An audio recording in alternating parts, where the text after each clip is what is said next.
This is a podcast about both having autism and living with someone who has autism. My mom is Sonya, and I'm Josh, and this is Josh Has Autism. Hey everybody! I hope you had a nice Christmas. Hey, Merry Christmas. Yes, it's just 2 days after Christmas at this point. Yeah, I'm still exhausted, so if possible, can this be a shorter one? Yes, yeah. We'll just zip through. It's actually a thing that I want to talk about. Is that so?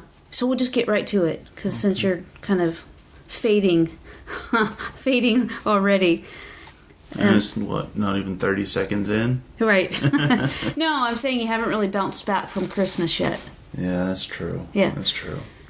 So the thing that I wanted to talk to you about is that on Christmas Day, we had a lot of people here. There was a lot of family. So there was, like 16, 17 of us, something like that. Yeah. So there were a few different times that you came to me, you came to your dad, and let us know that you just need some alone time.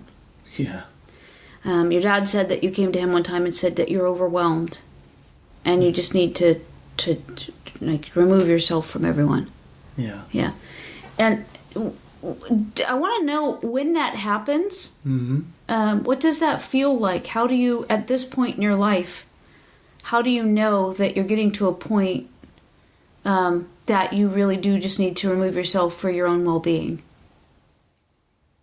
Part of it is the best that I can, not the best I can explain, but one way to explain it is that it's like how a concussion feels without the headache.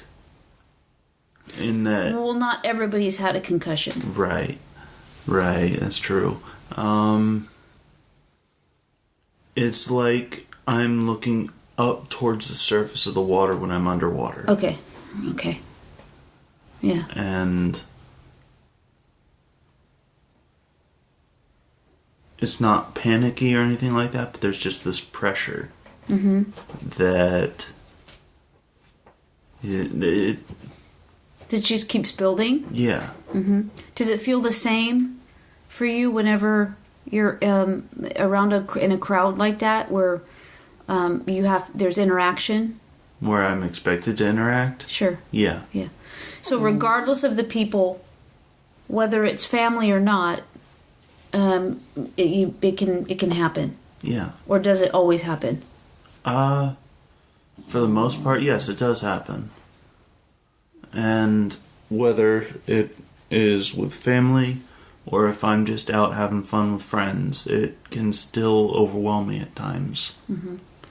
Well, when you're out with friends and it happens, and you can't remove yourself, what do you do? And I can't remove myself? Yes. Well, that's just the thing. My friends that I have understand that I can't always do something. And so they're very understanding about it. Well, I mean, if you're out with them already, does that happen when you're already out with them? Or you're just saying that you feel like that so that you just don't go out to begin with? Oh, there are times like that, yeah. Where I'm just not feeling up to doing anything. Right. Even things that you really enjoy. Yeah. Is it the same thing? Is it that underwater kind of feeling? Or sometimes. Does that mostly happen when you're in a situation? Yes. Okay. All right. I've heard of people describing it, that their experience is like it feels like the walls are closing in. Yeah. So it feels kind of like a suffocating kind of thing or a claustrophobic feeling that they have. But with you, it's the same kind of feeling, but instead of the walls closing in, it's just a pressure from all around. Like how whenever you're underwater, the pressure just pushes on every surface. And that's how it is, rather than the walls closing in around me. So everybody else listening might understand exactly what you're talking about, but let me just ask in a different way so that I make sure that I understand. The feeling of looking up at the surface of the water when you're down below in the water, that's a feeling that I know because I've been swimming a lot. whether in the ocean or in swimming pools. And so I know what that feeling is like. But a lot of times people go in a swimming pool because it makes them weightless. Yeah, soothing. Yes. Yeah. What I'm talking about, though, is the pressure that coincides with it. Okay. It's not when you push hard, when you go to move your arm or your legs, there's a resistance. Is that what you're talking about? No, I'm just talking about water pressure. Okay. Okay. And I guess this is where I'm not. I hear the words that you're using to describe it. Mm-hmm. I'm trying to take it in and really understand what you're saying. When I go swimming, I don't feel the pressure. It feels just relaxing. Have you ever sat on the bottom of the pool? Mm-hmm. You know how that, yes, you're weightless, but at the same time there's just this great pressure all around you? Mm-hmm. Okay. That's what I'm talking about. Okay. I mean, it's like whenever you shake somebody's hand, how you're supposed to have a firm grip and everything like that, but it's everywhere. Okay, got it. Right. And I know that I've asked you before on different podcasts, but when you were younger, do you remember if it felt the same, or did you experience it different?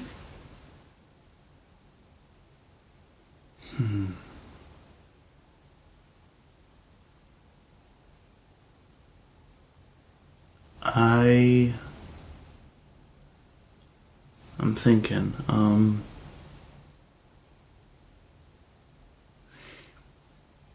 There have been times before when you've said that you just didn't have the verbiage to express yourself back then. Mm-hmm. That some things do feel the same, but you just didn't know how to articulate it. Right.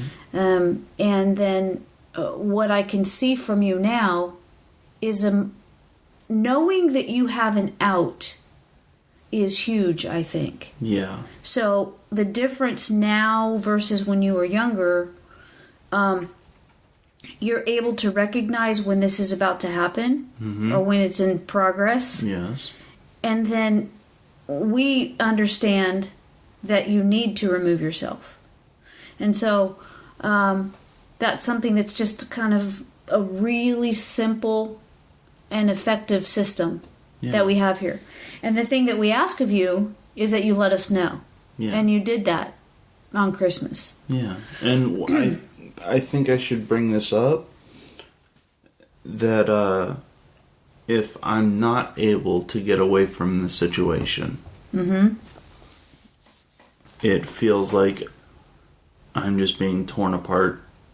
Not painfully, but it's like, how can I explain this?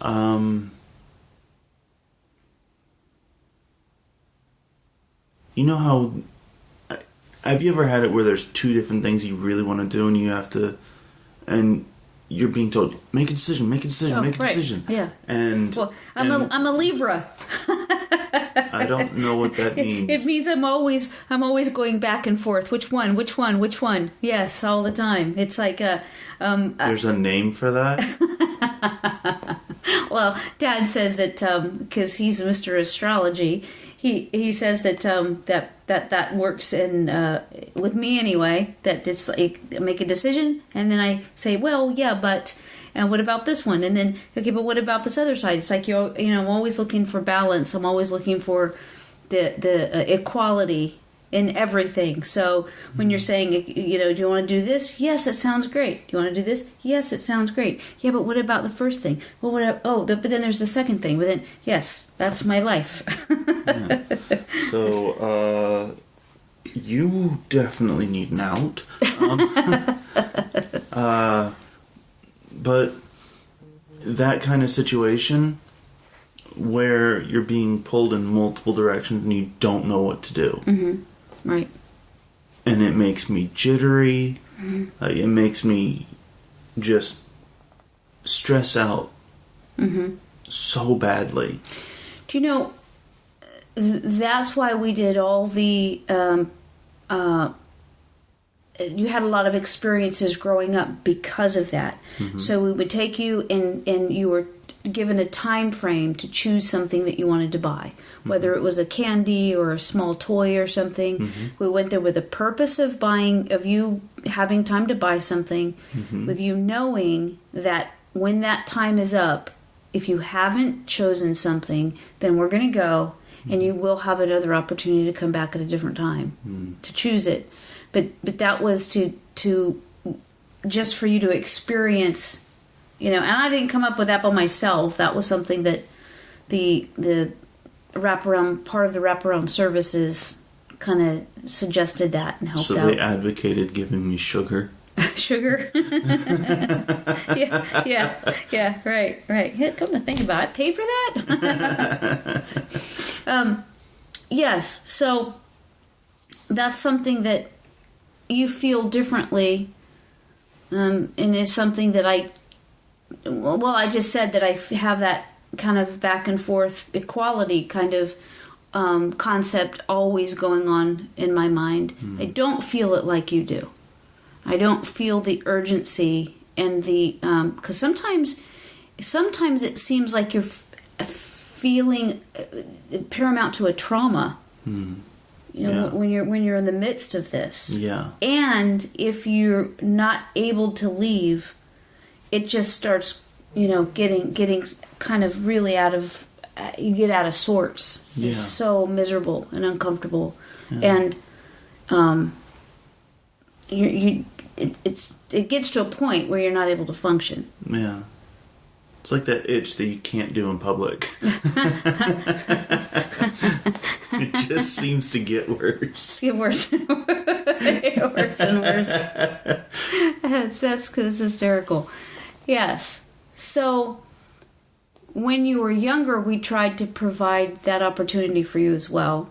And so what I would say to for anybody listening, that if you've got a child on the spectrum that is having the experiences that Josh is describing, you can advocate for them and give and help them to be removed from a situation. I know that some of you are already doing that, and you're doing a great job and making such a difference for that person in your life that you're advocating for. And yay, and thank you for doing that. Yes, absolutely. Kudos for you, and it's going to be a huge, huge deal when all is said and done. Years from now, that's a point that you can look back on and definitely be proud of. Yeah.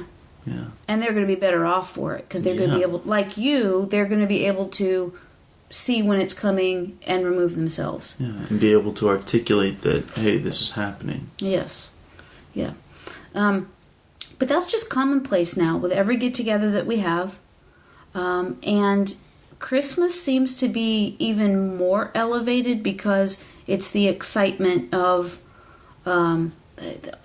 everything that's going on. Yeah. So it's a very, very busy day. It's early, We had your niece and nephew here. You don't sleep in with a 2 and 3 year old. I did. Well, you were woken up eventually. Yeah. So it was pretty stressful, but at the same time, you enjoyed it. Yeah. You engaged with people. Yeah. You had conversations. You joked around. Right. I had a lot of fun. Mm-hmm. And you participated. Yeah. Mm-hmm.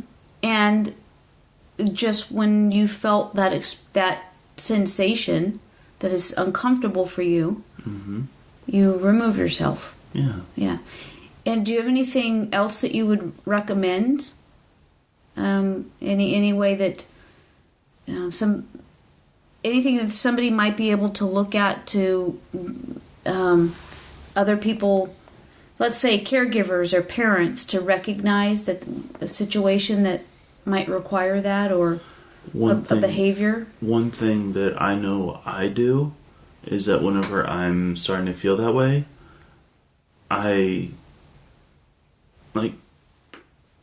I pull my hands up towards my chest a little bit, and it's like, like my hands start shaking almost. Right. And I like slightly turn back and forth. Yep. Those are just visual cues. Right. That's one that I know and I look for too. So what you do is I've seen that you take your fists and they're up towards the top of your chest and actually closer, like even placed on your chest, but up close to your neck. Even like under your chin. Collarbone. Exactly. Sometimes even up towards your chin. And then you move them away and they're kind of jittery. Yeah. And you can't sit still. Right. And I always watch for that now. But I have to say, when these times happened on Christmas, I wasn't with you when they happened. I wasn't with you in that room, in that scenario. You know what I mean? Because there was so much going on. Oh my gosh, there was so much. Yeah. And so what's really cool, and I'm very proud of you for doing this, is that you came and found me and just let me know. Because let's just say 6 months ago to a year ago, you would remove yourself, but you wouldn't tell anybody that you were removing yourself.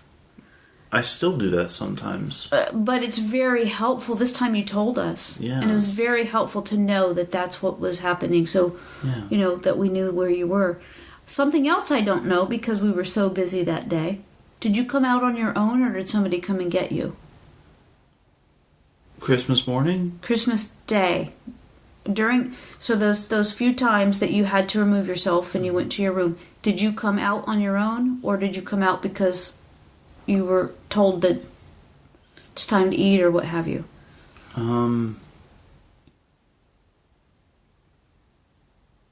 I think one of the times I was given a heads up that something was going to happen. Mm-hmm.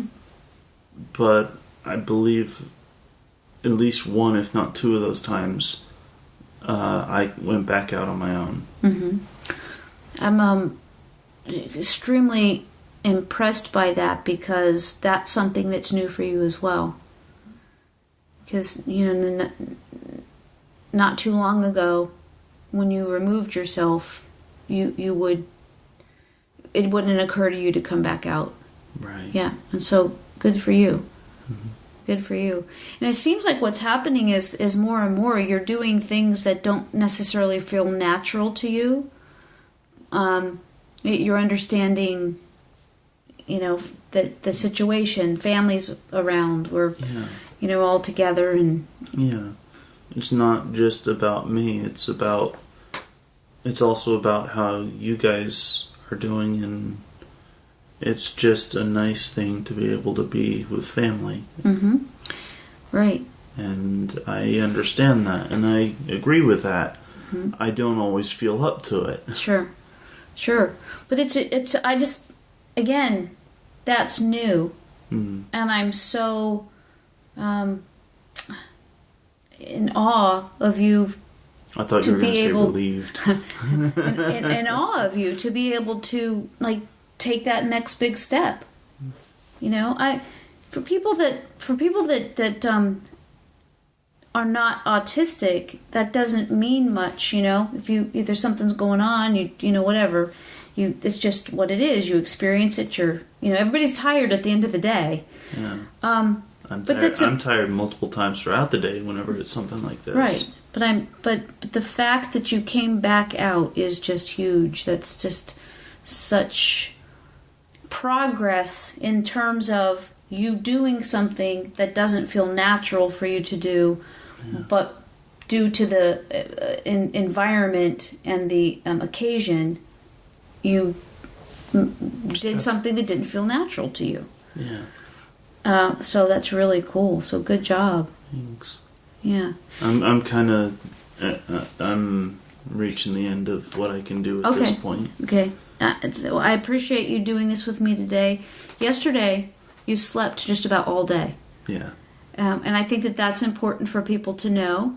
Mm-hmm. That, in your case, it's not just that it was the banter, that it was the interaction, that it was all the excitement that went on Christmas. It's that It's mentally taxing and sometimes even physically taxing. Yes. All day. Yeah. Yes. And so it can feel very stressful, and it's just not something that you would choose to ever be with that many people for that long a period of time. And so... With that being said, with things like Christmas and birthdays and things like that, I know, because I've been raised to do this, is that it's their day or it's our day, depending on what it is. And it's one of those times where I have to be sociable. And right. And it's fun. Yeah.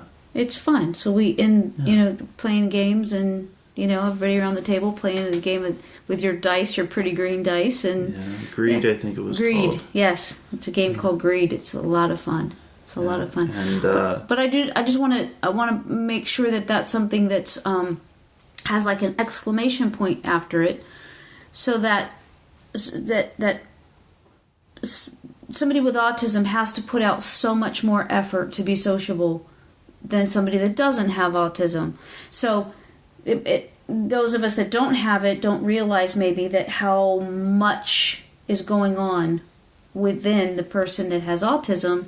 And so the next day, if at all possible, needs to be such a light day. Yeah. You needed to sleep yesterday. Yeah. You needed to have that time away from everybody and just, sleep, read, whatever it was you were going to do, but just no expectations. Yeah. Don't even if you don't get dressed, you don't get dressed. you did, but it's it's important. It is really important. But I know that you said that you're kind of done. Yeah. That you need to be done. So, so we'll wrap it up. Josh, you did a fantastic job. Yeah. Thanks. Yeah, I love you. Love you. Hey, everybody, you know what? Happy New Year. Yeah. That's coming up real soon, too, isn't it? Monday. Is it Monday? Yes, it's Monday. Wow. So it will be the new year next time that we hang out together. Wow. With next podcast will be in 2019. No. It's 2019 right now, isn't it? No. No, it's 2018. Right. It's you made me think about it for a second. No, it's 2018. It's gonna be 2019. Okay. Yep. Yeah. I'm getting ahead of myself. Right. So, everybody, hope you had a wonderful Christmas. We so appreciate you taking time to hang out with us today, and Happy New Year. We so appreciate you, and love you. Merry Christmas and Happy New Year. Bye. Bye.